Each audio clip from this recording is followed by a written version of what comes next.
السلام علیکم لسنرز، آئیے اہم راحت کے اس پراسرار اور سنسنی خیز ناول پکار کی چوتھی قسط سنتے ہیں۔ میں حاضر ہوں۔ ویسے میں اس لڑکے سے ملنا چاہتا ہوں، کسی وقت اس کے گھر پر ہی مل لوں گا، بیرسٹر مرزا صاحب نے کہا، اور اس کے بعد مرزا صاحب نے فون بند کر دیا اور اپنا داہنا رخسار کھجانے لگے۔ پھر بولے، پراسرار سے پراسرار تر حالات ہوتے جا رہے ہیں، مجھے غلط فہمی نہیں ہوئی ہے۔ ایک بار پھر انہوں نے فائل کھول کر اس پہلی تصویر پر نگاہیں جما دیں۔ شاہ زیب ساروں قطار رو رہا تھا۔ اس کے ہاتھوں میں تاجور کی تصویر تھی۔ اس تصویر میں تاجور سامنے دیکھتے ہوئے مسکرا رہی تھی۔ شاہ زیب کی گلوگیر آواز ابھری، ایسا تو کبھی نہیں کہا تھا آپ نے ماں جی، ایسا تو آپ نے کبھی نہیں کہا تھا کہ اس طرح اپنے شاہ زیب کو چھوڑ کر گم ہو جائیں گی۔ ماں جی، آپ سے ایسی امید نہیں تھی، آپ تو دنیا سے لڑنا جانتی تھیں۔ مجھے تو بڑا مان تھا آپ پر، مجھے یقین تھا کہ آپ کے ساتھ کبھی کوئی ایسا واقعہ پیش نہیں آ سکتا جو آپ کو مجھ سے جدا کر دے۔ آپ کہاں ہیں؟ کوئی تو نشان چھوڑا ہوتا، کچھ تو پتہ چلتا آپ کا۔ ماں جی، میں کیا کروں، کہاں جاؤں؟ ایک لمحے کے لیے میرا دل آپ کے بغیر اس گھر میں نہیں لگتا۔ باہر کی دنیا میں میرا کوئی شناسہ نہیں ہے، میں کسی کے دروازے پر جا کر پڑھنا نہیں چاہتا۔ ماں جی، کچھ تو اشارہ دیں مجھے، میرے خواب میں ہی آ جائیں، مجھے کچھ تو بتائیں۔ بہت دیر تک وہ بلکتا رہا۔ دل کا بوجھ کچھ ہلکا ہوا تو اس نے تصویر کو چوما اور اسے ایک جگہ احتیاط سے رکھ دیا، اور پھر وہ سر پکڑ کر بیٹھ گیا۔ اچانک اس کے دل میں ایک خیال آیا، کیوں نہ مری اور ایوبیہ کی وادیوں میں دوبارہ تاجور کو تلاش کیا جائے۔ ہو سکتا ہے کوئی ایسا شخص مل جائے اسے جو تاجور کے بارے میں بتا دے کہ وہ اچانک ہی کہاں غائب ہو گئی تھی اور کس طرف گئی تھی۔ یہ بتانے کے لیے وہ اس کے گھر تھوڑی آئے گا۔ مجھے جانا چاہیے، میں وہیں جا کر رہوں گا، میں وہاں ہی رہ جاؤں گا۔ میں اپنی ماں کی ایک یادگار بناؤں گا ایوپیا میں، اس کے پاس بیٹھ کر زندگی گزار دوں گا، اور کون ہے میرا ماں کے سوا؟ بمشکل تمام اس نے اپنے آپ کو سنبھالا۔ مری اور ایوپیا جانے کی دھن کچھ اس طرح ذہن پر سوار ہوئی تھی کہ اسی وقت تیاریاں شروع کر دیں۔ ایک چھوٹے سے اٹیچی کیس میں چند جوڑے کپڑے رکھے، ضرورت کی کچھ چیزیں ڈالیں، پھر جو پیسے پاس موجود تھے وہ اپنے ساتھ لیے، اور ان تمام تیاریوں کے بعد غسل خانے میں جا کر منہ ہاتھ وغیرہ دھویا، صاف ستھرے کپڑے پہنے اور اٹیچی لے کر باہر نکل آیا۔ تھوڑی دور تک پیدل چلتا رہا اور اس کے بعد ایک ٹیکسی لے کر ریلوے اسٹیشن پہنچ گیا۔ مقررہ وقت پر ٹرین آ گئی اور وہ اپنی سیٹ پر جا بیٹھا، دل پر بوجھ لیے اور آنکھوں میں نمی لیے۔ وہ دھندلائی ہوئی آنکھوں سے باہر کھڑے لوگوں کو دیکھ رہا تھا۔ ٹرین نے وسل دی اور پھر آہستہ آہستہ رینگنے لگی۔ اپنے پیاروں، اپنے عزیزوں کو چھوڑنے آنے والے ہاتھ ہلا کر انہیں الوداع کہہ رہے تھے، لیکن ایک چہرہ ان الوداع کہنے والوں میں اسے نظر آیا اور وہ اچھل پڑا۔ وہ گجریا تھی، اپنے مخصوص ہندوانہ لباس میں۔ وہ اسے دیکھ کر بڑے پیار سے ہاتھ ہلا رہی تھی۔ شاہ زیب کو اپنی آنکھوں پر یقین نہیں آیا۔ اس نے بے اختیار گردن باہر نکالی اور دور ہوتی گجریا کو دیکھنے لگا، جس کا خوبصورت سا مخروطی ہاتھ پیار بھرے انداز میں ہل رہا تھا۔ پھر اس نے جلدی سے اپنی چنڈی اٹھا کر منہ پر ڈال لی اور رخ تبدیل کر لیا۔ تبھی پاس بیٹھے ہوئے ایک شخص نے کہا، سر اندر کر لیں بابو صاحب، یہ تو بہت خطرناک ہے، کسی چیز سے ٹکرا جائے گا۔ شاہ زیب کو ایک دم ہوش آ گیا۔ اس نے اپنا سر پیچھے کر لیا۔ دل تو یہ چاہا کہ جلدی سے اٹھ کر دروازے پر جائے اور اس وقت تک گجریا کو دیکھتا رہے جب تک وہ نظر آئے، لیکن اب ٹرین کافی دور نکل آئی تھی، چنانچہ وہ ایک گہری سانس لے کر رہ گیا۔ لیکن اس وقت جانے کیوں اسے ایک دم گجریا پر بے حد پیار آیا تھا اور وہ بہت کچھ سمجھنے پر مجبور ہو گیا تھا۔ یہ سب کچھ کیا ہے؟ تاجور کی گمشدگی نے اس کے ہوش و حواس چھین لیے تھے۔ اب کوئی بات سوچنے کو دل نہیں چاہتا تھا، دل میں بس ایک عجیب سا احساس جاگزیں ہو گیا تھا۔ کیا ہو گیا ہماری ہستی بستی زندگی کو؟ یہ کیا کہانی شروع ہو گئی؟ میں تو سوچ رہا تھا کہ جس قدر جلد ممکن ہو سکے اپنے پیروں پر کھڑے ہو کر ماں جی سے کہوں کہ بس آپ نے جو پودا سینچا تھا اب وہ درخت بن چکا ہے، اب آپ آرام سے اس کی چھاؤں میں سکون کی سانسیں لیجئے۔ لیکن یہ سوچیں صرف سوچیں ہی رہ گئیں۔ کہاں چلی گئی ماں جی؟ آپ کہاں چلی گئیں؟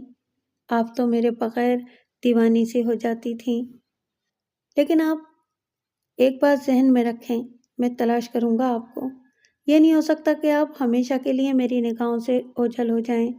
بس اتنا یقین دلا دیں مجھے کہ آپ زندہ ہیں۔ آنکھوں سے پتہ نہیں کب آنسوؤں کے قطرے بہہ نکلے تھے اور پاس بیٹھا ہوا شخص ہمدردانہ نگاہوں سے اسے دیکھ رہا تھا۔ پھر اس نے شاہ زیب کے کندھے پر ہاتھ رکھا اور بولا، لڑکی تو ہندو معلوم ہوتی تھی، بھائی صاحب کون تھی آپ کی؟ شاہ زیب نے چونک کر اسے دیکھا تو وہ مسکرا کر بولا، محبت ایسی ہی چیز ہوتی ہے، مگر وہ زندہ ہے اور آپ بھی زندہ ہیں، کہیں نہ کہیں تو مل ہی جائیں گی، جوان ہو کر آنسو نہیں بہاتے۔ یہ کہہ کر اس نے اپنے ہاتھ میں پکڑا ہوا ٹیشو شاہ زیب کی طرف بڑھایا۔ شاہ زیب مسکرا دیا، پھر بولا، نہیں ایسی کوئی بات نہیں ہے بھائی، بہت بہت شکریہ۔ شاہ زیب نے اس کا ٹیشو پیپر قبول نہیں کیا تھا۔ R310 مرزا مجاہد بیگ نے زیر لب دہرایا تو ان کے ڈرائیور شبیر خان نے کہا، سر مجھ سے کچھ کہا آپ نے؟ نہیں، تم بیٹھو آرام سے، میں آتا ہوں ابھی، ہو سکتا ہے کہ کچھ دیر ہو جائے۔ جی صاحب، ڈرائیور نے جواب دیا۔ مجاہد بیگ آگے بڑھ گئے۔ علاقہ صاف ستھرا تھا، گاڑی بھی اندر جا سکتی تھی، لیکن مجاہد بیگ نے گاڑی ذرا دوری رکوا دی تھی اور پیدل ہی چل پڑے تھے۔ مکانوں کے نمبر پڑھتے ہوئے وہ آگے بڑھنے لگے۔ کچھ دیر کے بعد انہیں مکان نمبر R310 نظر آ گیا، لیکن اس کے سامنے پہنچتے ہی یہ احساس ہو گیا کہ مکان کو تالا لگا ہوا ہے اور اندر کوئی نہیں ہے۔ ایک دم ان کے ذہن میں مایوسی سرایت کر گئی تھی۔ چند لمحے وہ دروازے کے آگے کھڑے رہے، پھر انہوں نے اپنی جیب سے ایک کارڈ نکالا اور اس پر ایک چھوٹی سی تحریر لکھ دی، بیٹے آپ جب بھی گھر واپس آئیں اس نمبر پر مجھے ضرور رنگ کر لیں، مجھے آپ سے بہت ضروری کام ہے۔ یہ لکھ کر وہ وزٹنگ کارڈ انہوں نے دروازے کے ایک ایسے حصے میں پھنسا دیا جہاں سے اس کے گرنے کا خطرہ نہ رہے۔ واپس پلٹے تو انہوں نے دیکھا کہ ایک شخص گہری نگاہوں سے کھڑا ان کی اس حرکت کو دیکھ رہا تھا، لیکن جیسے ہی اس نے ان کی شکل دیکھی ایک دم اچھل پڑا اور پھر تیزی سے آگے بڑھا۔ ارے وکیل صاحب آپ؟ مرزا مجاہد نے اب اس عمر رسیدہ شخص کو دیکھا اور انہیں بھی یاد آ گیا۔ اس کا نام احمد علی تھا، خاصے عرصے پہلے عدالت میں ایک مجسٹریٹ کا پیشکار رہ چکا تھا اور اس کے بعد شاید ریٹائرڈ ہو گیا تھا۔ وہ قریب پہنچا اور اس نے بڑے مؤدبانہ انداز میں سلام کیا۔ وکیل صاحب، آپ نے تو شاید ہمیں نہیں پہچانا ہوگا، پر آپ کو کون نہیں جانتا، بہت بڑے وکیل ہیں آپ۔ احمد علی، اگر ایک وکیل کی یادداشت اتنی ہی خراب ہو تو اسے وکالت کرنے کا کوئی حق نہیں ہوتا۔ آپ یہاں کیا کر رہے ہیں؟ خدا کی قسم بڑی عزت بخش دی ہے آپ نے، گویا ہم بھی اس قابل ہیں کہ آپ جیسے بڑے لوگ ہمیں یاد رکھیں۔ یہ سامنے ہمارا گھر ہے اور بالکل ہمت نہیں پڑ رہی ہے کہ آپ سے کہیں کہ اس غریب خانے میں ایک پیالی چائے پی لیں تو بدن میں زندگی دوڑ جائے گی۔ ارے واہ، آپ کے اندر تو یہ ہمت نہیں ہے، مگر ہمارے اندر ہمت ہے کہ ہم آپ سے کہیں کہ احمد علی ایک کپ چائے پلوا دیں۔ آئیے حضور آئیے۔ یہ حضور وضور نہیں، آپ وکیل صاحب کہنا چاہتے ہیں تو وکیل صاحب کہہ لیں، ورنہ مرزا جی کہیں گے تو مجھے خوشی ہوگی۔ بڑے آدمیوں کے یہی طور تو ہوتے ہیں صاحب۔ ایک منٹ دیجیے، ابھی حاضری دیتا ہوں، احمد علی نے کہا۔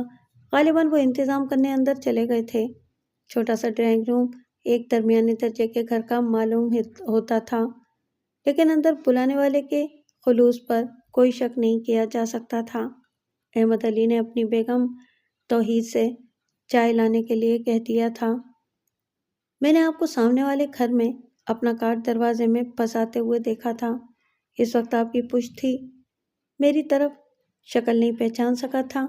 کیا شاہ زیب یا تاجور بیگم سے ملنے آئے تھے آپ انہیں جانتے ہیں؟ کیوں نہیں جناب، اس میں کوئی شک نہیں کہ محلہ چھوٹا ہے، لیکن آپ یقین کریں شریف لوگوں کا ہے، سب پڑھے لکھے ہیں، اور تاجور بیگم تو اس محلے کی جان ہے۔ آپ کو پتہ ہے ان کے ساتھ ایک حادثہ پیش آ گیا ہے۔ ہاں، اسی بارے میں شاہ زیب سے مل کر معلومات حاصل کرنے کے لیے حاضر ہوا تھا۔ نکل گیا ہے کہیں، جب سے ماں گم ہوئی ہے تقریباً نیم دیوانہ ہو گیا ہے، بس ٹکر ٹکر ہر ایک کی صورت دیکھتا رہتا ہے۔ واقعہ کیا ہوا تھا؟ مرزا مجاہد بیگ نے احمد علی کی باتوں میں دلچسپی لیتے ہوئے کہا۔ احمد علی سوچ میں ڈوب گیا، پھر بولا، لمبے عرصے سے یہ لوگ یہاں مقیم ہیں، تاجور ایک کمپنی میں ملازمت کرتی ہیں، غالباً کاظمی صاحب ہیں اس کمپنی کے مالک، بڑی عزت کرتے ہیں، خود بھی بہت شریف آدمی ہیں۔ تو میں آپ کو بتا رہا تھا کہ ماں بیٹے بڑی عزت و آبرو کے ساتھ یہاں رہتے رہے ہیں، کیا مجال کہ پڑوس کے کسی شخص کو ان سے کوئی شکایت ہوئی ہو۔ شاہ زیب کالج میں پڑھتا ہے اور بڑی اچھی پوزیشن لاتا ہے ہمیشہ۔ اصل میں ہم لوگ ایک دوسرے سے خاصے کھلے ملے ہوئے ہیں۔ میرے بیگم توحید تو یوں سمجھ لیجئے کہ تاجور کی مرید ہیں۔ خیر، تو میں آپ کو یہ بتا رہا تھا کہ دونوں ماں بیٹے مری کی سیر کو گئے تھے، وہاں تاجور اچانک غائب ہو گئیں۔ وہ بہت ہی صاف ستھری خاتون تھیں، پوری زندگی ہماری آنکھوں کے سامنے گزاری ہے اندر سے، اور کیا مجال جو کردار میں کوئی لچک، پوری زندگی ہمارے سامنے گزاری ہے، کیا مجال جو کردار میں کوئی لچک پائی گئی ہو۔ تو میرا کہنے کا مطلب یہ ہے کہ بس وہاں سے غائب ہو گئیں، کیا کوشش نہیں کی ان بیچاروں نے؟ بڑی عجیب بات ہے۔ اندر سے کوئی آواز آئی تو احمد علی نے چونک کر کہا، ہاں توحید، کیا بات ہے، کچھ کہنا چاہتی ہو؟ جی، میں وہ شمشاد والی بات بتا رہی تھی، وکیل صاحب کو وہ بات بھی تو بتا دیں۔ ہاں ہاں، کیوں نہیں کیوں نہیں۔ شمشاد والی بات، کیا بات ہے؟ مرزا مجاہد بیگ نے پرتجسس لہجے میں پوچھا۔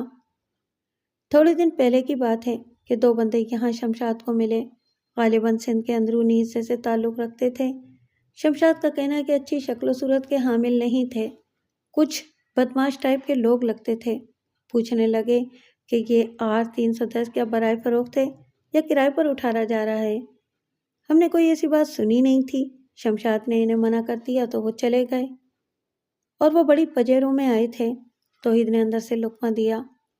ہاں، اچھی حیثیت کے حامل معلوم ہوتے تھے، شمشاد نے ہی بتایا تھا۔ توحید نے تاجور سے پوچھا کہ کیا ایسا کوئی ارادہ ہے اس کا؟ تو وہ حیرانی سے کہنے لگی کہ ایسی تو کوئی بات بھی خواب میں سوچی نہیں ہم نے، ہمارے پاس اس گھر کے علاوہ اور ہے ہی کیا۔ اوہ اچھا، کیا وہ لوگ کچھ مشکوک معلوم ہوتے تھے؟ ہاں، اندر سے توحید کی آواز آئی۔ احمد علی نے پوچھا، جناب کیا کوئی کیس آپ کے سپرد کیا گیا ہے؟ نہیں، بس ایسے ہی میرے کچھ کلائنٹ تھے جو یہ معلومات چاہتے تھے، آپ لوگوں سے مجھے بڑی اچھی معلومات ملی ہیں۔ بہرحال تھوڑی بہت خاطر مزارات کے بعد احمد علی بڑے احترام کے ساتھ مرزا مجاہد بیگ کو ان کی کار تک چھوڑنے آیا تھا۔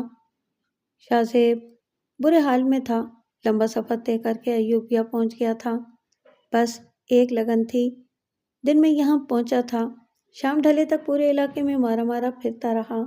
بہت سے لوگوں سے اس نے کسی ایسی عورت کے بارے میں پوچھا تھا جس کے ساتھ کوئی حادثہ پیش آ گیا ہو اور وہ برے حالوں میں ملی ہو۔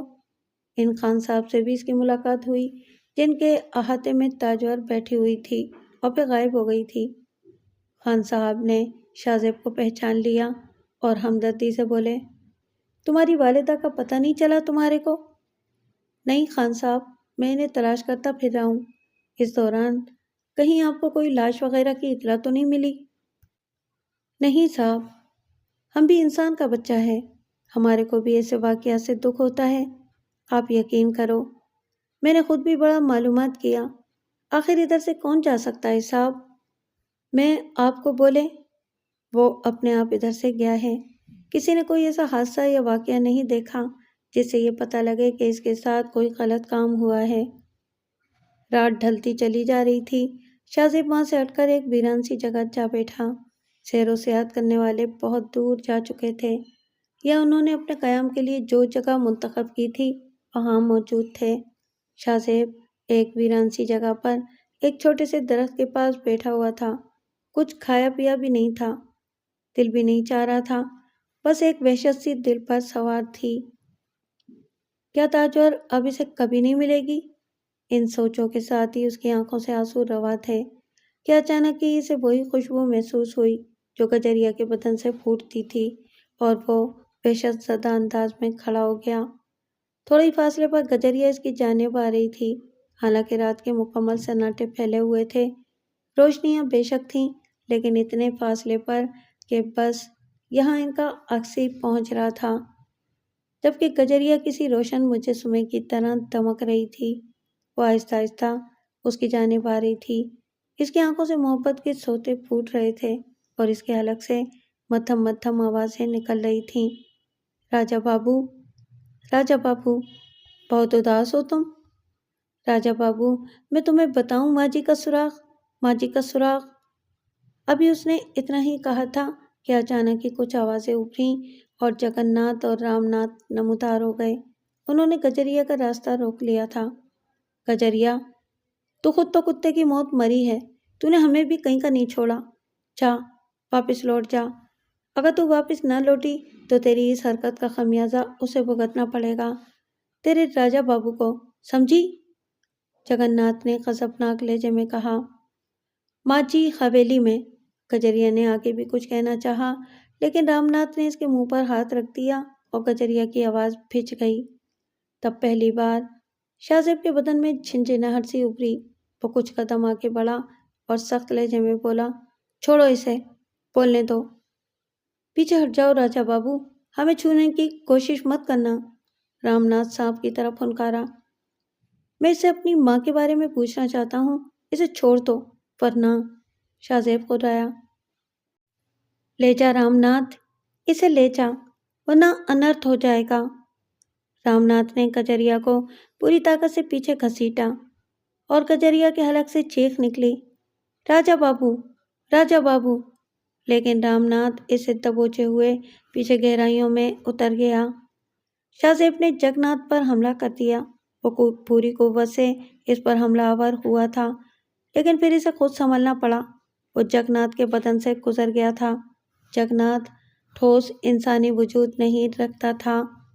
پیچھے گہرائیوں کا فاصلہ یہاں سے کافی تھا، ورنہ جس طرح جھونک میں شاہ زیب آگے بڑھا تھا، اگر گہرائیاں پاس ہوتی تو وہ لڑھک جاتا اور پھر اس کی ہڈیوں تک کا نام و نشان نہ ملتا۔ وہ رک کر جگ ناتھ کو دیکھنے لگا تو جگ ناتھ نے دکھ بھرے لہجے میں کہا، ہم تمہارے من کی اگن کو جانتے ہیں راجا بابو، پر کوئی کچھ کر نہیں سکتا کسی کے لیے۔ کاش ہم تمہارے لیے کچھ کر سکتے۔ کون ہو تم؟ میں نے کبھی تم سے تمہارے بارے میں پوچھا نہیں، آج مجھے میرے سوال کا جواب دو۔ نہیں راجا بابو، نہیں، بڑا فرق ہے تم میں اور ہم میں۔ تمہارا دین دھرم ہمیں نہیں مانتا، یہ جیون مرن کا کھیل ہے، تمہاری سمجھ میں نہیں آئے گا، تمہارا من اسے سویکار نہیں کرے گا۔ جانے دو، جانے دو راجا بابو، جانے دو، ان گہرائیوں میں نہ جاؤ، کچھ ہاتھ نہیں آئے گا۔ مگر وہ کہہ رہی تھی کہ میری ماں کا پتہ وہ بتا سکتی ہے۔ وہ پاگل ہے، وہ تمہیں بس اپنے قریب دیکھنا چاہتی ہے، جنم جنم کی پیاسی ہے وہ، پریم کرتی ہے تم سے راجا بابو۔ اپنے پریم کی آگ میں جل کر جو کچھ بھی کہے اس پر وشواس نہ کرنا، دھوکہ کھا جاؤ گے، جیون کھو بیٹھو گے۔ میں پوچھتا ہوں کہ آخر تم ہو کون؟ ستائے ہوئے ہیں راجا بابو، تمہارے پریوار کے ستائے ہوئے ہیں، کیا بتائیں تم کو، اور کیسے بتائیں؟ ہمارے منہ پر تالے لگے ہوئے ہیں، ہماری تو آتماؤں تک کو بھسم کر دیا گیا ہے۔ راجا بابو ہماری سنو، کجریا تمہارے پاس آئے تو اسے اپنے آپ سے دور کر دینا۔ ہمارے ساتھ بڑا انیائے ہوا ہے، ہمیں تو ہماری چتا بھی نہیں ملی، ہمارا کریا کرم بھی نہیں ہوا، جیتے جیت جلا دیے گئے۔ راجا بابو ہمارے دل میں چھپی ہوئی آگ کو کرے تو نہ، اگر اسے شعلے نکلے تو بہت کچھ بھسم ہو جائے گا۔ میری بات سنو، کیا نام ہے تمہارا؟ جگ ناتھ، اور اس کا نام رام ناتھ تھا جو کجریا کو لے گیا۔ مگر وہ اسے کہاں لے گیا؟ پاتال میں راجا بابو، پاتال میں۔ یہ پاتال کیا ہوتا ہے؟ بس راجا بابو، بھگوان کے لیے اور کچھ نہ پوچھو، ہم تمہیں بتا رہے تھے کہ ہمارا تو انتم سنسکار بھی نہیں ہوا تھا۔ وہ جب بھی تمہارے پاس آئے تو اسے اپنے پاس سے بھگا دینا راجا بابو، یہی تمہارے اور اس کے حق میں بہتر ہے۔ میری بات سنو جگناتھ، مجھے اور کسی سے قرض نہیں ہے، میں ماں کے بارے میں سوچ رہا ہوں کہ میری ماں کے بارے میں تم کچھ بتا سکتے ہو؟ جواب میں جگناتھ خاموش ہو گیا۔ کچھ عجیب سی خاموشی اختیار کیے رکھی اس نے، پھر اچانک ہی وہ واپس پلٹا اور اس سے پہلے کہ شاہ زیب سے کوئی اور سوال کرتا وہ گہرائیوں میں اتر گیا۔ شاہ زیب کو اندازہ نہیں تھا کہ وہ اس طرح کا کوئی عمل کرے گا۔ وہ ایک دم سے جگناتھ کی جانب دوڑا۔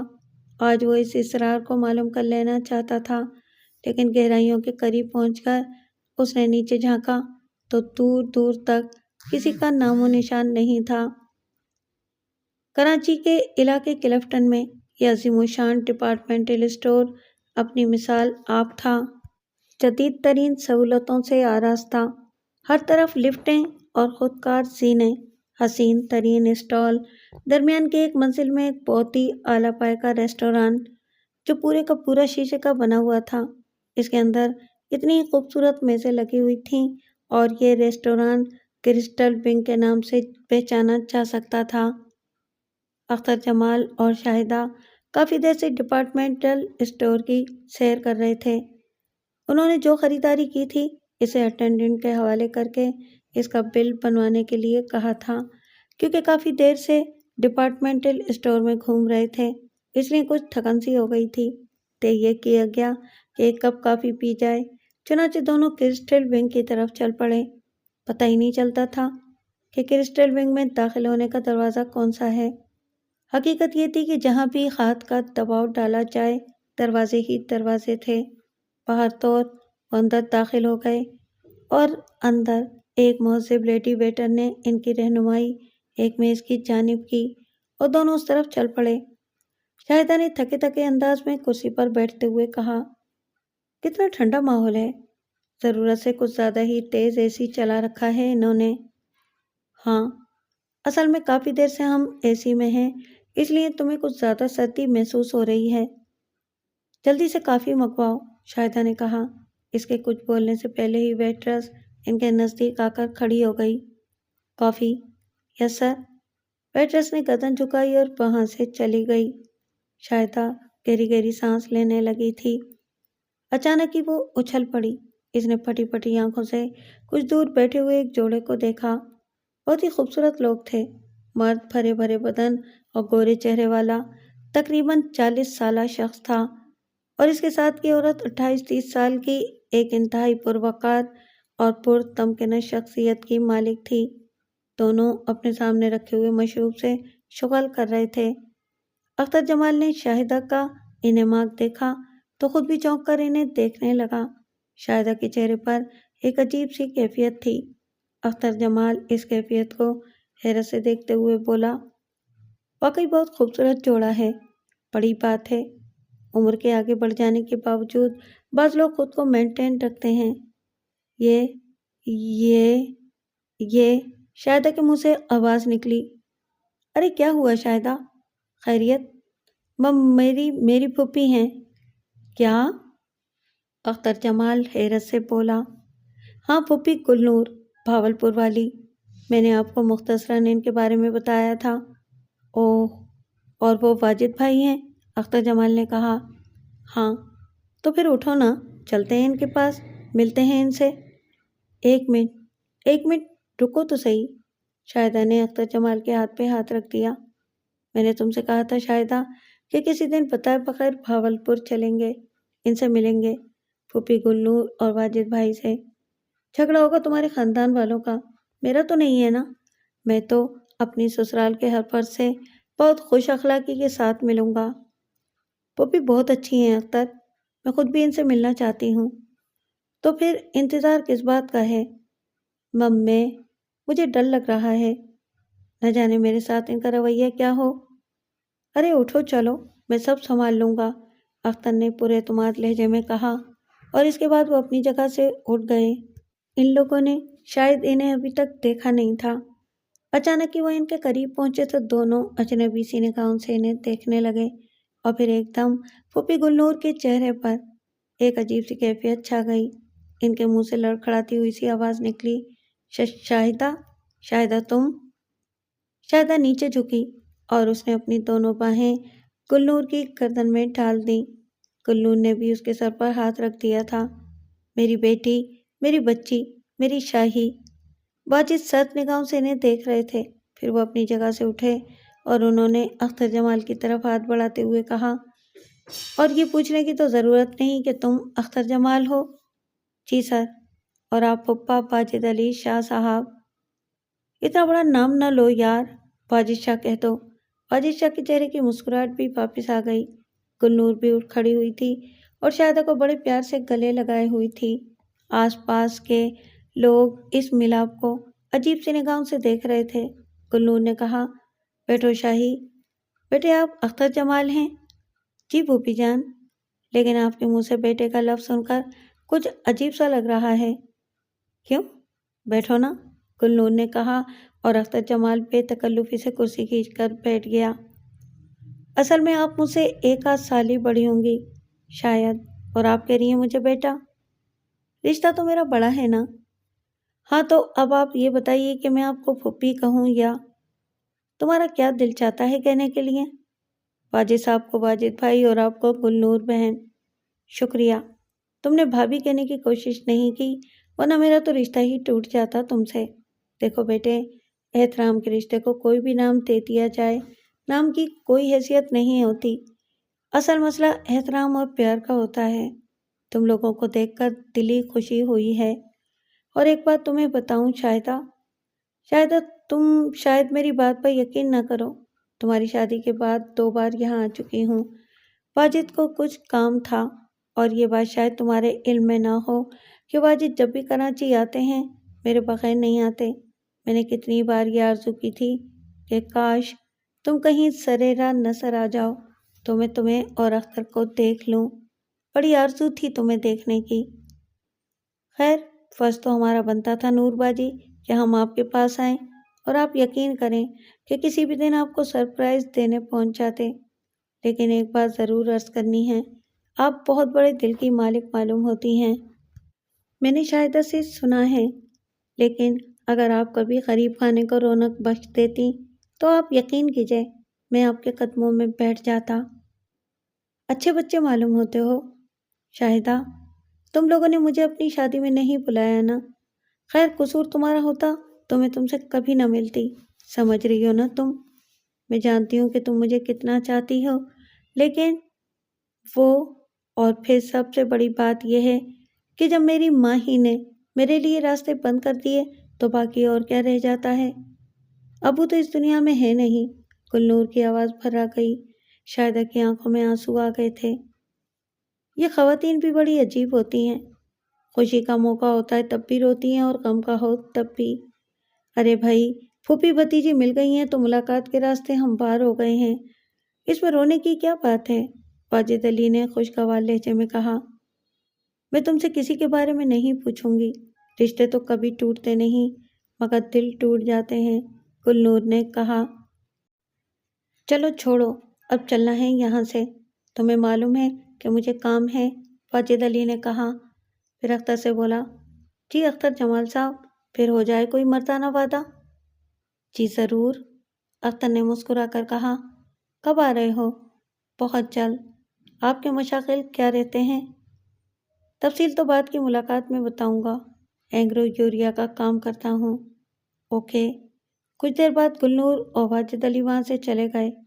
اختر جمال نے کہا، اچھے لوگ معلوم ہوتے ہیں۔ بہت اچھے۔ پھوپھی مجھے بہت چاہتی ہیں، لیکن حالات ہی ایسے ہو گئے۔ اتنی شدید دشمنی کیسے ہو گئی؟ بس کیا بتاؤں، شاہجہانی بیگم ہیں تو میری دادی، میرے ابا کی ماں، لیکن وہ دنیا کی سنگ دل ترین عورت ہیں، اپنے اصولوں اور اپنے انا کا سنگی بت انہیں بہت عزیز ہے۔ وہ شاید ان کے اندر کبھی لچک میں نے نہیں دیکھی۔ واجد علی شاہ بھی مغرور آدمی ہیں، کسی بات پر دادی سائیں سے کچھ سخت الفاظ کہہ دیے تھے، بس تبھی سے۔ پھوپھی کبھی گوٹھ نہیں آئی؟ نہیں۔ واجد بھائی نے منع کیا ہے؟ نہیں۔ پھر دادی سائیں نے ان سے ناراض ہو کر انہیں ایک ملازمہ کے ذریعے زہر دلوانے کی کوشش کی تھی۔ ارے باپ رے! ملازمہ پھوپھی سائیں کو بچپن سے جانتی تھی، اس نے راز کھول دیا۔ اس طرح پپا باجد علی بچ گئے، لیکن کیا؟ وہ زہر ملازمہ کو پینا پڑا۔ اوہ، وہ مر گئی؟ ہاں، شاہدہ کی آواز گلوگیر ہو گئی۔ اختر جمال دیر تک سوچ میں ڈوبا رہا، پھر گہری سانس لے کر بولا، ہم پھوپھی گلنور سے ملا کریں گے، جلدی ان کے گھر چلیں گے۔ تاجور قیامت سے گزر رہی تھی۔ اسے احساس تھا کہ اس کے دشمن بہت طاقتور ہیں، ان سے نمٹنا آسان نہیں ہے۔ اسے شاہ زیب کا خیال تھا، شاہ زیب پر کیا بیت رہی ہوگی، اسے کوئی نقصان نہ پہنچائے۔ کیا کر رہا ہوگا وہ؟ شاہ زیب، میرے بچے۔ وہ ہر وقت روتی رہتی تھی۔ اس وقت بھی 2 نوکر کھانا لے کر آئے تھے۔ پرانا کھانا بدستور رکھا ہوا تھا۔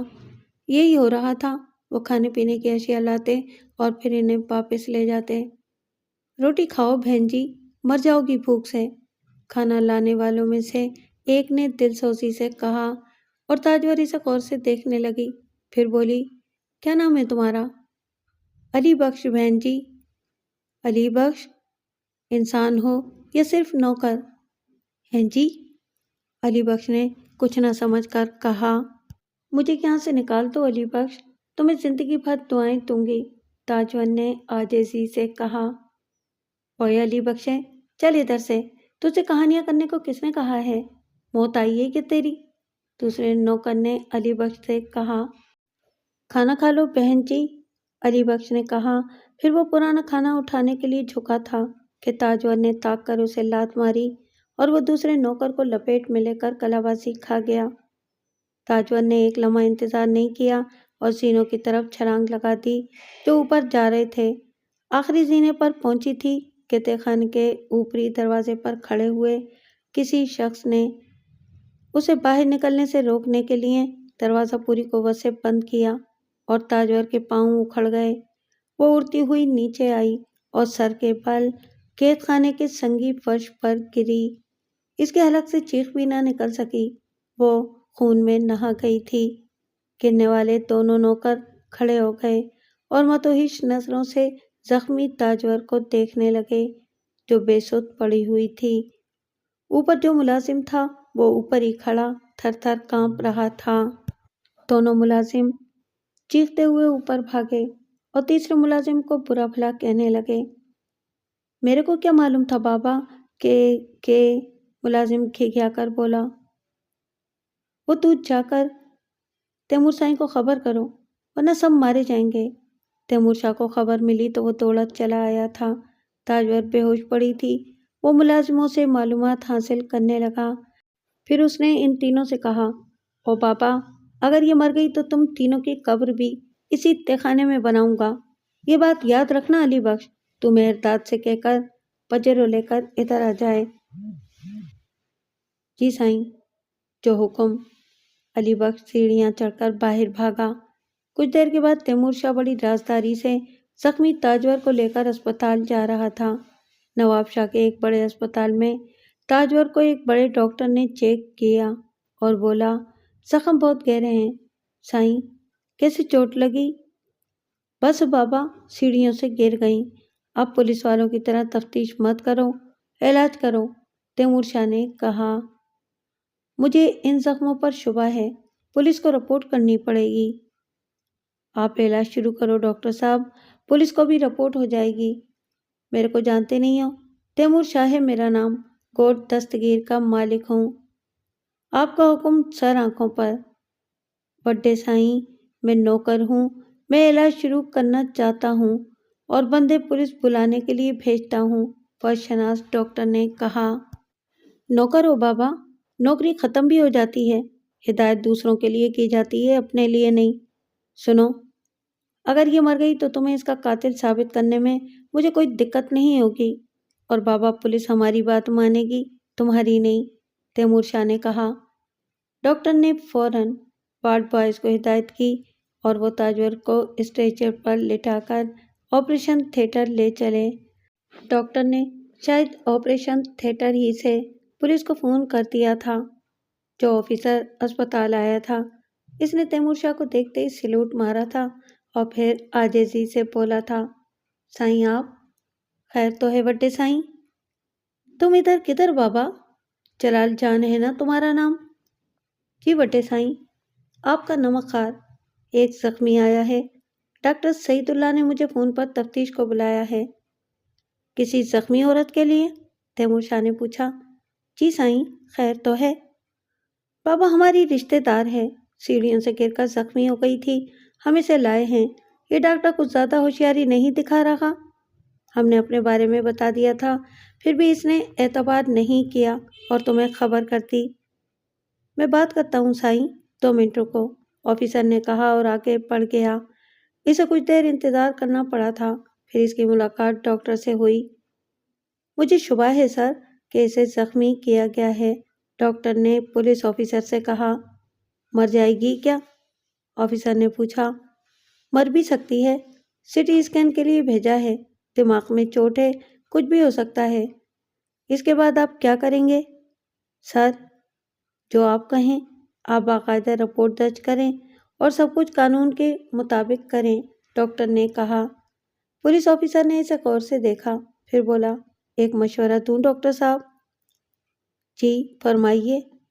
آپ صرف اس کا علاج کریں، میں سائن سے پوچھتا ہوں وہ کیا چاہتے ہیں، اور اگر اس عورت کے ساتھ کوئی مجرمانہ عمل ہوا ہو تو؟ ڈاکٹر نے کہا۔ آپ ان لوگوں کو کوئی سزا نہیں دلوا سکتے، یہ ان کا دن رات کا کھیل ہے، پریشانی آپ کو ہی ہوگی، پولیس آفیسر نے کہا۔ اسی وقت تیمور شاہ ان کے پاس آ گیا۔ ہم نے کافی کچھ سن لیا ہے ڈاکٹر۔ ڈاکٹر سے کہو کہ انسانوں میں رہنا سیکھو، اس کے ساتھ کوئی جرم نہیں ہوا، وہ اتفاق سے گری ہے۔ یہ پہلا موقع ہے ہماری زندگی میں کہ ہم کسی کے سامنے صفائی دے رہے ہیں، ورنہ عام طور سے ہم صفائی کر دیتے ہیں۔ اس عورت کو ٹھیک کرو ڈاکٹر، ہمارے حوالے کر دو، بس باقی تمہیں یہ پولیس افسر سمجھا دیں گے، کوئی ضرورت ہو اسے تو پوری ہو جائے گی۔ اسے بتا دو افسر صاحب، ابھی ہم باہر موجود ہیں۔ تیمور شاہ باہر نکل گیا تو پولیس افسر نے کہا، آپ سمجھ گئے ہوں گے ڈاکٹر صاحب۔ اختر جمال کی قیمتی پجیرو بھاولپور میں داخل ہو گئی تھی اور کچھ ہی دیر بعد وہ واجد علی کی خوبصورت حویلی کے باہر تھے۔ اندر اطلاع کر دی گئی اور واجد علی اور گلنور تیزی سے باہر نکل آئے۔ مردوں کی شان دکھائی ہے تم نے اختر جمال، مردوں کی شان۔ مردوں کی شان اس کے قول سے پہچانی جاتی ہے۔ بہت دل خوش ہوا ہے تمہارے آنے سے، واجد علی شاہ نے اختر کو سینے سے لگاتے ہوئے کہا۔ گلنور نے شاہدہ کو پیار سے اندر لے جاتے ہوئے کہا، خون کو خون سے جدا کرنے کی کتنی ہی کوشش کی جائے لیکن ممکن نہیں ہوتا۔ ان لوگوں نے اتنی پذیرائی کی کہ دونوں سرشار ہو گئے۔ یہ لوگ بھی بہت خوشحال تھے، حویلی ان کی آبائی تھی، لیکن واجد علی شاہ نے اس کے کچھ حصوں کو بہت ہی خوبصورت بنا دیا تھا۔ گلنور نے کہا، شاہدہ پرانی حویلی قائم ہے؟ ہاں، کیوں؟ اس کے آصحاب خیریت سے ہیں؟ آصحاب؟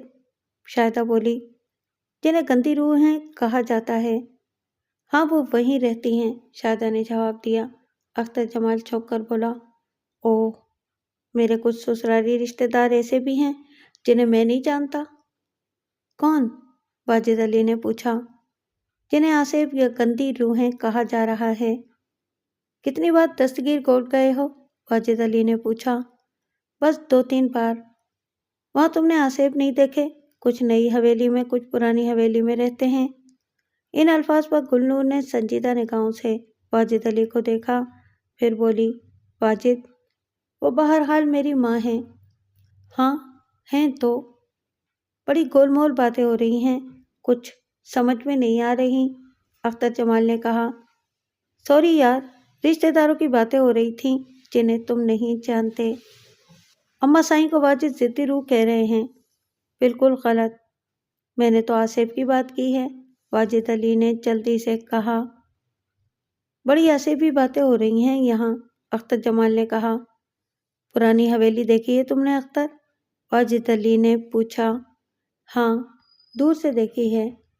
وہاں ایک آصفی خاندان آباد ہے۔ کیا واقعی؟ ہاں واقعی۔ آپ ان باتوں کو مانتے ہیں؟ مانتا ہوں۔ کیوں گلنور جی؟ پلیز کچھ اور باتیں کرو، میرا دل الٹتا ہے، دلنور نے کہا۔ اوہ سوری۔ دن بہت اچھا گزرا، کچھ پروگرام بنے، چولستان کا پراسرار علاقہ دیکھنے کا منصوبہ بنا، روہی کی روایتیں سنائی گئیں۔ واجد علی شاہ کا تعلق جس قبیلے سے تھا، یہ قدیم قبیلہ شاندار روایات کا حامل تھا۔ رات کو ایک خوبصورت بیڈ روم کی مسیری پر پاؤں پھیلا کر اختر جمال نے پوچھا، یہ پرانی حویلی کا کیا راز ہے؟ یار پلیز اس کے بارے میں بات مت کرو۔ کیوں؟ مجھے رات کو نیند نہیں آئے گی، شاہدہ نے کہا۔ کوئی سنجیدہ بات ہے؟ ہاں، مجھے کبھی نہیں بتائی۔ مجھے ڈر لگتا ہے، حالانکہ تم نے اس حویلی میں پرورش پائی ہے۔ ہوش آنے کے بعد میں نے نگاہ بھر کر ادھر دیکھا بھی نہیں ہے۔ کمال ہے، اب میں کوٹ جاؤں گا تو پرانی حویلی کی سیر ضرور کروں گا۔ دادی اماں تمہیں کبھی وہاں نہیں جانے دیں گی۔ وہاں مجھے آصفوں سے ملاقات کرنے کا بہت شوق ہے۔ چلو دیکھیں گے، اختر جمال نے بات ختم کرتے ہوئے کہا، پھر بولا، یہ جگہ بھی کم سنسان نہیں ہے۔ نوکر چاکر نہ ہو تو یہ حویلی بھی آصف زدہ لگتی ہے۔ پھوپھی گلنور کے بچے نہیں ہیں؟ ہاں، اولاد نہیں ہے ان کی۔ دوسرے دن بے حد خوشگوار تھا۔ واجد علی ان لوگوں سے اجازت لے کر کہیں چلے گئے۔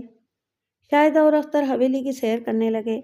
پھر وہ ایک نگار خانے بھی گئے جہاں بہت سی خوبصورت تصویریں لگی ہوئی تھیں۔ دونوں تصویروں میں منہمک تھے کہ اچانک شاہدہ کے حلق سے ایک چیخ نکلی، اختر، اختر، ادھر، ادھر آنا، ادھر۔ وہ پیچھے پیچھے لہجے میں بولی۔ اختر خود بھی تصویریں دیکھ رہا تھا اور ان لوگوں کے بہترین ذوق کا قائل ہو گیا تھا۔ ویسے بھی واجد علی شاہ معمولی آدمی نہیں معلوم ہوتے تھے۔ تھوڑی وقت میں ان کی ٹھوس شخصیت اور اعلیٰ حیثیت کا اندازہ ہو جاتا تھا۔ بہرحال اختر شاہدہ کے قریب پہنچ گیا۔ کیا بات ہے شاہدہ؟ اختر، اختر وہ ذرا اس تصویر کو دیکھو پلیز۔ او میرے خدا، ذرا دیکھو تو صحیح۔ شاہدہ کے منہ سے طرح طرح کی آوازیں نکلنے لگیں۔ اختر نے اس تصویر پر نگاہیں دوڑائیں جس کی طرف شاہدہ نے اشارہ کیا تھا۔ پھر وہ خود بھی ایک لمحے کے لیے سکتے میں آ گیا تھا۔ یہ شاہ زیب کی انتہائی خوبصورت تصویر تھی۔ دونوں کی دونوں اس تصویر پر نگاہیں جمائے رہے۔ پھر شاہدہ کی آواز ابھری، یہ کیا قصہ ہے اختر؟ شاہ زیب کا ان لوگوں سے کیا تعلق؟ اختر نے اس بات کا کوئی جواب نہیں دیا۔ کچھ دیر تک دیکھتا اور سوچتا رہا، پھر آہستہ سے بولا، شاہدہ یہ شاہ زیب نہیں ہے۔ کیا کہہ رہے ہو اختر؟ اب شاہ زیب سے میں اتنی ناواقف بھی نہیں رہی، بہت بار ملاقات ہوئی ہے، بہت قریب سے دیکھا ہے انہیں۔ تم اس تصویر کو شاہ زیب کی تصویر نہیں مانتے، سرے منہ تو فرق بھی نہیں ہے اس میں۔ شاہ زیب اس طرح کے لباس نہیں پہنتا۔ اس لباس کی تراش خراش خاصی پرانی معلوم ہوتی ہے اور تصویر بھی آج کی نہیں ہے۔ مگر یہ تو شاہ زیب ہی کی تصویر ہے، چہرے میں تو بالکل بھی فرق نہیں ہے۔ ہاں، اسی جیسا چہرہ ہے، پھوپھی سے پوچھتے ہیں اس کے بارے میں۔ کتنی حیرت کی بات ہے، ویسے شاہ زیب بھائی خود مجھے بڑی پراسرار شخصیت کے مالک لگتے ہیں۔ آخر ان کی ماں جی کہاں گئیں؟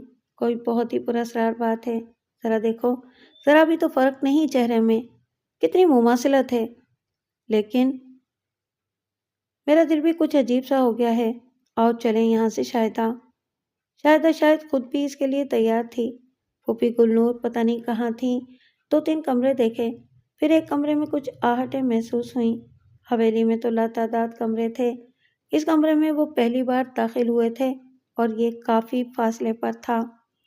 اندر پہنچے تو ایک عجیب ہی منظر نظر آیا۔ سفید براق لباس میں ملبوس ایک انتہائی پاکیزہ چہرہ ان کے سامنے تھا۔ وہ جائے نماز پر بیٹھی ہوئی تھی اور اس کے ہاتھ میں تسبیح موجود تھی۔ اس قدر روشن چہرہ جیسے بلب چل رہا ہو، انتہائی دلکش اور بے مثال نقوش۔ یہ کون ہے؟ ان کے ذہنوں نے سوال کیا۔ اس شخصیت کے بارے میں پھوپھی گلنور نے کچھ نہیں بتایا تھا اور نہ ہی واجد علی شاہ نے۔ یہ کوئی گھر کی ملازمت تو نہیں معلوم ہوتی تھی۔ نہ جانے کیوں دل پر ایک عجیب سا اثر ہوا اور وہ تعجب سے اس کی صورت دیکھتے رہے۔ لڑکی کی عمر 25-26 سال سے زیادہ نہیں تھی۔ اس کے ہونٹوں پر ایک مدھم سی مسکراہٹ ابھری اور پھر اس نے کہا، عادتوں کی زنجیریں بظاہر معمولی نظر آتی ہیں، لیکن آہستہ آہستہ اس قدر مضبوط ہو جاتی ہیں کہ تمام زندگی ان سے چھٹکارا حاصل نہیں کیا جا سکتا۔ جی؟ دونوں کی سمجھ میں کوئی بات نہیں آئی تھی۔ اگر تم زندہ انسانوں کی خدمت نہیں کر سکتے تو مرے ہوئے لوگوں کی روحوں کو کیا فائدہ دے سکتے ہو؟ سنا، یہ کنفیوشس نے کہا ہے۔ پہلا مقولہ ڈاکٹر سیموئل جانسن کا تھا۔ میں عبادت کر رہی ہوں، کیا مجھے وقت دو گے؟ جج، جی ہاں، کیوں نہیں، آؤ شاہدہ چلیں۔ میں آپ لوگوں سے ملاقات کروں گی۔ میرا نام سفینہ ہے، اس نے کہا اور تصویر دوبارہ ہاتھ میں اٹھا کر آنکھیں بند کر لیں۔ پھر اس کے ہونٹ آہستہ آہستہ کچھ بدبدانے لگے۔ 2 منٹ تک شاہدہ اور اختر وہاں کھڑے اس عجیب و غریب شخصیت کو دیکھتے رہے۔ اس کے بعد اچانک ہی اختر نے شاہدہ کا ہاتھ پکڑا اور تیزی سے کمرے سے باہر نکل آیا۔ باہر راہداری سنسان پڑی ہوئی تھی۔ اختر آہستہ سے بولا، شاہدہ ایک بات کہوں، یہ حویلی آصف زدہ ہے؟ پلیز، میرا دل بہت چھوٹا ہے۔ پھوپھی کتنے پیار سے ہمیں یہاں لائی ہیں۔ میرا مطلب ہے کہ ہم لوگ کتنے پیار سے پھوپھی کے پاس آئے ہیں۔ تم ایسی باتیں کر کے یہاں سے میرا دل اچاٹ مت کرو۔ یار، تم نے اسے دیکھا؟ کیا پاکیزہ شکل ہے، کوئی معمولی لڑکی نہیں معلوم ہوتی۔ تم یقین کرو، میرے ذہن میں تو بڑے عجیب و غریب تاثرات پیدا ہو گئے ہیں۔ مثلاً کیا؟ وہ انسان نہیں ہے اختر، میں بالکل سنجیدہ ہوں۔ مجھے تو کوئی چنی معلوم ہوتی تھی۔ چنی؟ کتنا پاکیزہ چہرہ تھا۔ میرا خیال ہے کہ دودھ کی رنگت کا ہوگا، اور نقوش، کتنے دلکش نقوش تھے، ان میں پھیکا پن نہیں تھا۔ یار، دو ہو گئیں، ایک تو شاہ زیب کی تصویر اور پھر یہ خاتون، کیا نام بتایا تھا انہوں نے؟ سفینہ۔ ہائے، کتنا پیارا نام ہے، اور اس پر کس طرح فٹ لگتا ہے، شاہدہ عجیب سے لہجے میں بولی۔ پھر اچانک ہی ان کی نگاہیں سامنے کی جانب اٹھ گئیں۔ گلنور سامنے سے گزر رہی تھی۔ اس نے ان دونوں کو سفینہ کے کمرے سے باہر نکلتے ہوئے دیکھ لیا تھا اور ٹھٹک کر رک گئی تھی۔ پھر اس نے بھی آگے قدم بڑھائے اور شاہدہ اور اختر جمال بھی اس کی جانب چل پڑے۔ گلنور کے چہرے پر مدھم سی مسکراہٹ پھیل گئی۔ سیر ہو رہی ہے حویلی کی، کیسی لگی ہماری حویلی؟ آؤ باہر چلتے ہیں، گلنور نے کہا اور راہداری کے آخری سلسلے کی جانب قدم بڑھا دیے۔ شاہدہ اور اختر جمال اس کے قدم سے قدم ملا کر چل رہے تھے۔ گلنور نے پوچھا، سفینہ کے کمرے میں گئے تھے؟ ہاں۔ آؤ، باہر کا موسم بہت اچھا ہے، لان میں بیٹھتے ہیں۔ جی، شاہدہ نے کہا۔ موسم واقعی بہت خوبصورت تھا، بادل چھائے ہوئے تھے، لان میں صاف ستھری کرسیاں پڑی ہوئی تھیں، ملازم ہر چیز کو صاف و شفاف رکھتے تھے۔ لان میں پڑی ہوئی کرسیوں پر تینوں جا بیٹھے۔ گلنور نے کہا، کچھ منگواؤں کھانے کے لیے؟ نہیں، بالکل نہیں نور باجی، اختر جمال نے کہا اور گلنور مسکرا گئی۔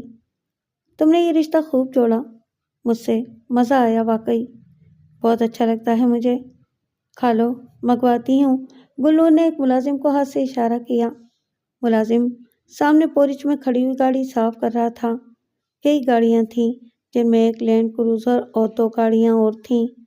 ملازم قریب آیا تو گلنور نے اسے کھانے کے لیے کچھ لانے کے لیے کہا اور ملازم ادب سے گردن جھکا کر چلا گیا۔ بڑی شاہانہ انداز تھے ان لوگوں کے۔ ہاں، تو تم سفینہ کے کمرے میں چلے گئے تھے؟ ایک بات بتائیے پھوپھی جان، آپ نے سفینہ سے ہمارا تعارف نہیں کرایا۔ وہ کسی سے تعارف نہیں حاصل کرتی، گلنور نے عجیب سے لہجے میں کہا۔ کیا مطلب؟ میں نے کہا نا، وہ ہر طرح کے تعارف سے بے نیاز ہے۔ ہے کون؟ واجد علی شاہ کی تائیزاد بہن ہے، بیرون ملک میں رہتی تھی،